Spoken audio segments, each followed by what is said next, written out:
అందరికీ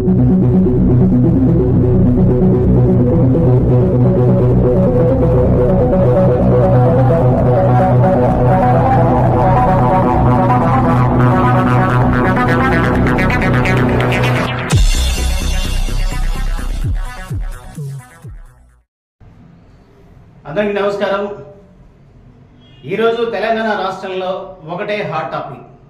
అదేంటంటే తెలంగాణ తల్లి మార్పు.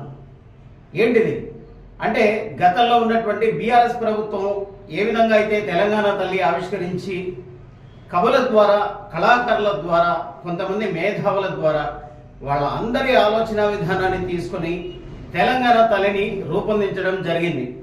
చూడండి ఎలా ఉందో ఈ తెలంగాణ తల్లి.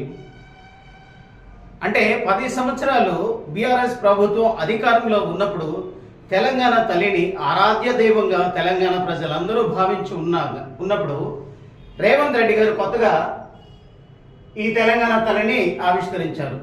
తనేం చెప్తున్నారంటే గతంలో ఉన్నటువంటి బీఆర్ఎస్ పార్టీ స్థాపించిన తెలంగాణ తల్లి ఒక మహారాణిలా ఉందని అంటూ, నగలు దిగేసుకొని ఒక దేవతలాగా ఉందంటూ ఈ రోజున మరి ఇదే రేవంత్ రెడ్డి సర్కారు ఇప్పుడు ప్రతి ఒక్కళ్ళు కోడే కోసుకున్నటువంటి మాట అయితే ఇదే.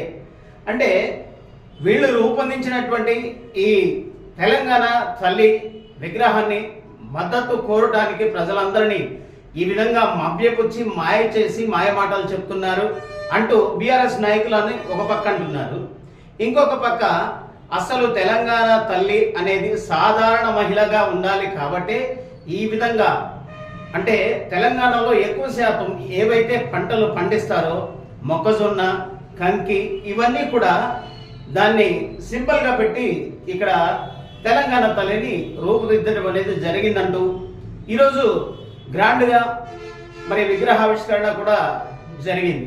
అంటే 1,00,000 మంది మహిళల చేత ఈరోజు అంత అట్టహాసంగా ఈ తెలంగాణ తల్లి విగ్రహావిష్కరణ చేశారు. దీనికి మళ్ళీ ప్రత్యేక ఆహ్వానితులుగా బీఆర్ఎస్ మాజీ ముఖ్యమంత్రి కేసీఆర్ని కూడా ఆహ్వానించడానికని చెప్పేసి మంత్రి పొన్నం ప్రభాకర్ ప్రత్యేకంగా ఆయనే వెళ్ళి వారిని ప్రత్యేకంగా ఆహ్వానించడానికని చెప్పేసి వెళ్ళినప్పుడు వాళ్ళు అక్కడ సావధానంగానే వాళ్ళు స్పందించి మంత్రికి పోవాల్సినటువంటి ఆతిథ్యాన్ని కూడా ఇచ్చి సజావుగానే వాళ్ళు రెస్పాండ్ అయ్యి ఆయన పంపించారనుకోండి, అది సెకండరీ. అయితే ఇవాళ తెలంగాణ రాష్ట్రం మొత్తం ఏ విధంగా ఉందనంటే, అంటే ఏ పార్టీ అధికారంలోకి వస్తే ఆ పార్టీ ఒక తల్లిని ఏర్పాటు చేసుకుంటారా. ఫర్ ఎగ్జాంపుల్ 10 సంవత్సరాలు బీఆర్ఎస్ పార్టీ అధికారంలో ఉన్నప్పుడు ఈ తెలంగాణ తల్లిని ఏర్పాటు చేసుకున్నారు. ఇప్పుడు కాంగ్రెస్ పార్టీ ఎప్పుడైతే అధికారంలోకి రావడంతో ఇప్పటిదాకా 1 సంవత్సరం వరకు ఈ తెలంగాణ తల్లిని కదిలేదు. ప్రత్యేకంగా ఇప్పుడు ఈ తెలంగాణ తల్లిని ఏర్పరచుకున్నారు. మరి రేపటి రోజున బీజేపీ వస్తే వాళ్ళు ఇంకో తెలంగాణ తల్లిని ఏర్పాటు చేసుకుంటారా? ఇదే ప్రజలు అనుకునే నానుడి మాట. ఎందుకనంటే ఈ విధంగా చెప్తున్నానంటే, ఏ పార్టీ అధికారంలో ఉన్నా ఒకళ్ళు ఏ విధంగా అయితే తెలంగాణ తల్లిని స్థాపిస్తారో అదే శాశ్వతంగా ఉండాలి, మార్చుకోకూడదు కదా. ఇప్పుడు మన అమ్మని మనం మార్చుకోగలమా? లేదే. ఇప్పుడు ఎంతోమంది కవులు, చిత్రకారులు అంత ఆలోచన చేసి ఒక తల్లిని తయారు చేసినప్పుడు ఆమెని ఆరాధ్య దైవంగా తెలంగాణ ప్రాంతం అంతా ప్రజలు మరి పూజిస్తున్నప్పుడు ఇప్పుడు ఈ తెలంగాణ తల్లిని ప్రత్యేకంగా మళ్ళీ తీసుకొచ్చేసి మేము కాంగ్రెస్ ప్రభుత్వం, బీఆర్ఎస్తో మాకు సంబంధం లేదు, మేము ఈ తల్లిని రూపొందించాము, ఈ తల్లిని ఇప్పుడు తెలంగాణ మాతగా అందరూ ఆదరించాలని చెప్పేసి రేవంత్ రెడ్డి సర్కార్ అంటాం. అది ఎంతవరకు సబబ్ అనేది ప్రజలే నిర్ణయించాలి. నిజంగా తెలంగాణ ప్రజలు చాలా విఘ్నులు.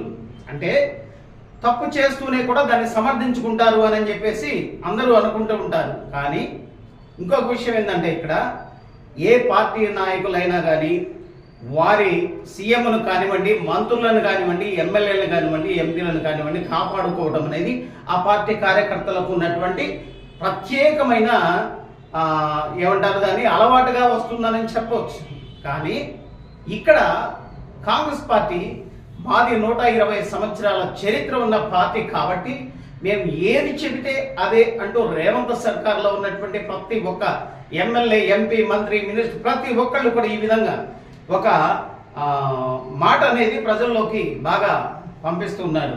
తెలంగాణ తల్లి కేసీఆర్ పార్టీయా లేకపోతే రేవంత్ రెడ్డి పార్టీయా కాదు.